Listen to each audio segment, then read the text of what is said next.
Murphy. Alex, como é que faz para evitar que esse extremo aconteça no ambiente de trabalho? Um bom dia para você. Olá, muito bom dia, Rodrigo, bom dia, Laís, bom dia a todos que nos acompanham aqui no Jornal da Cidade. Olha só, a orientação, que os empregadores aí orientem, na verdade, os funcionários, colaboradores, a terem atividades extras, atividades para desopilarem, fora do trabalho, para que realmente exercícios físicos, descontração aí com alguns amigos, para que realmente ele não leve aquele estresse do trabalho também para dentro de casa, Mas sobre esse assunto, sobre essa nova classificação aí, a gente vai falar com Efigênio Medeiros, ele que é advogado trabalhista e civil, vai passar mais orientações para a gente agora sobre essa mudança. O que, na verdade, bom dia, seja bem-vindo à Rádio Cidade. O que mudou agora nessa classificação dessa doença? Bom dia. Bom dia a todos. A importância dessa descrição, na mudança da descrição pela OMS, é que ela deixa de caracterizar como uma saúde mental, a síndrome, e passa a tratar como um fenômeno do trabalho e não do trabalhador. Anteriormente, essa classificação mundial, pela OMS, era considerado uma doença do trabalhador. Então, essa mudança é essencial nesse sentido. Ou seja, faz com que, por exemplo, realmente o Ministério e a OMS também entenda que realmente a causa dessa doença vem do excesso do trabalho, Exatamente, ela é caracterizada pelo estresse crônico em razão de trabalho, como você bem colocou, cobranças de metas, o trabalhador que ele é assediado moralmente, o trabalhador que ele se frustra com uma não colocação, uma não promoção, Então, o ambiente do trabalho, ele que leva a causar essa síndrome. É importante dizer que essa mudança, na classificação da OMS, ela é uma vitória, mas não é uma garantia de direito ao trabalhador. O Ministério da Saúde e o Ministério do Trabalho, eles precisam regularizar para que dê segurança jurídica ao trabalhador. A mudança é importante, por quê? Porque sendo considerado uma doença ocupacional, passa a partir desse momento a própria Previdência a considerar, dar uma estabilidade para esse trabalhador. Aquele trabalhador que foi afastado por conta da síndrome, Então, quando ele voltar, ele tem uma estabilidade de 12 meses, porque é uma doença ocupacional.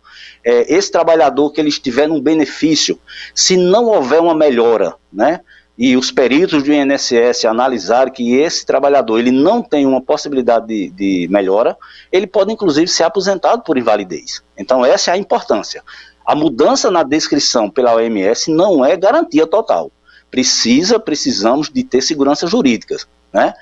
Precisamos que os peritos do INSS como vão avaliar essa síndrome, Então tudo é um contexto, mas é salutar, é importantíssimo esse reconhecimento que não é uma doença mental, como ele anteriormente era classificada, Mas é uma doença em relação ao trabalho. Você falou uma coisa importante, Efigênio, a questão dos peritos do INSS, Eles diagnosticarem ali como essa doença sendo justamente a causa sendo o trabalho, Porque, por exemplo, anteriormente era uma saúde mental, era algo do trabalhador. E aí eles têm que ter habilidades, suficientes para diagnosticarem lá que, não, essa pessoa está com esse problema aqui devido realmente ao estresse no trabalho, à pressão no trabalho, trabalho excessivo. Exatamente. A síndrome de Burnout, ela tem essa característica, Ela adoece o trabalhador, ele coloca, não é algo que é ligado a uma depressão, ou outros fatores que qualquer ser humano é passível, mas ele está ligado diretamente ao exercício de sua atividade profissional na empresa.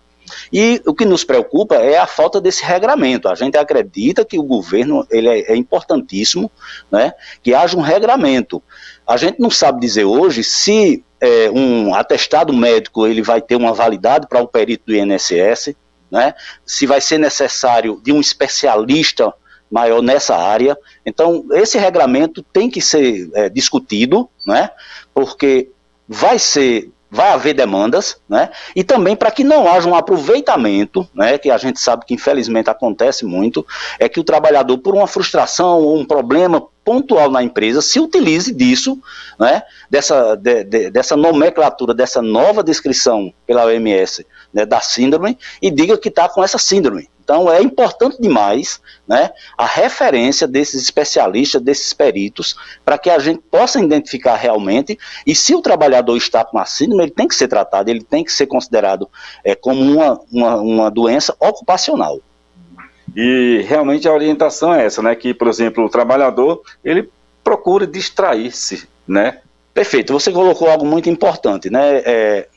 Eu diria a você que não é só o trabalhador, mas principalmente as empresas, elas atentem a partir de agora que ela tem que ter um ambiente saudável, não só do ponto de vista de insalubridade ou de algum equipamento de EPI, mas principalmente do ambiente social da empresa, de como essa empresa está oferecendo e está acolhendo seus empregados. Então isso é de importância excepcional para o trabalhador, né? Isso já era qualquer especialista na área sempre disse que o ambiente de trabalho ele tem que ser o mais acolhedor possível, porque o trabalhador, quando ele se sente bem no trabalho, ele produz. E a produção dele como atividade, né, laboral para a empresa, traz resultados para a empresa. Mas não pode ver o empregado apenas com esse fim, né?